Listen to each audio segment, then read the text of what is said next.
Bonjour, installez-vous. Interro surprise. Quelles sont les 6 questions à se poser pour réussir son objectif?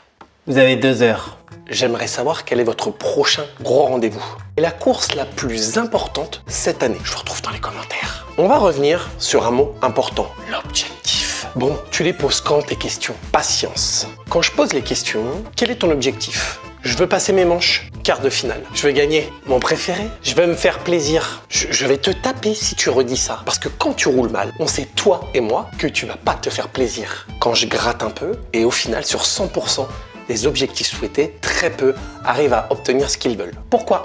Ah, ça y est, il va poser ces 6 questions. Ils utilisent la même stratégie, donc obtiennent... Moi je sais, les mêmes résultats. Bravo, vous avez gagné la compile des chanteurs des années 2000. Ah oui, oui.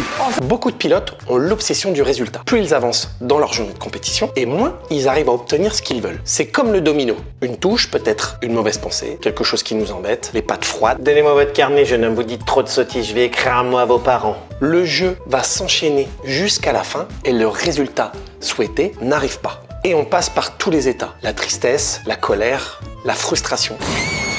En gros, ce résultat que tu veux tant, il doit devenir un film que tu passes en boucle dans ta tête et auquel tu crois plus que tout. Pour pouvoir vivre son film en vrai, il va falloir ajouter un petit truc, les objectifs spécifiques. Et là, ça devient intéressant. Et on peut même en avoir plusieurs. Par exemple, la régularité sur mes départs, la précision dans mes sauts, etc. Le catalogue, il est ouvert. Bon shopping. Voici donc les 6 questions à se poser pour réussir ses objectifs. Dans les commentaires, répondez à chaque question, c'est à ça que ça sert. Question 1, où, quand, quoi, avec qui je désire réussir mon objectif. En gros, ma piste, la deuxième ligne, la double au fond de la ligne droite, samedi dans 3 semaines, avec Pierre, Paul, Jacques, mon coach. Tu dois définir avec le plus de précision possible l'environnement autour de ton objectif. Question 2, à quoi je saurai que j'ai atteint mon objectif? Tu notes tout simplement les indicateurs de réussite. Pour ma précision de saut, roue avant dans la descente, prise de vitesse, plus propre, etc. Question 3, de qui, de quoi dépend l'obtention de ce que je veux vraiment? Une règle, ça doit être atteignable et ambitieux. Pas assez, tu t'ennuies, trop, tu te démotives. Trouve le bon équilibre, sinon tu vas rien apprendre. Question 4, de quelles ressources je dispose? En gros, qu'est-ce que j'ai dans mon sac à dos pour réussir cet objectif? Soyez réaliste, si on idéalise trop le futur, ça déraille.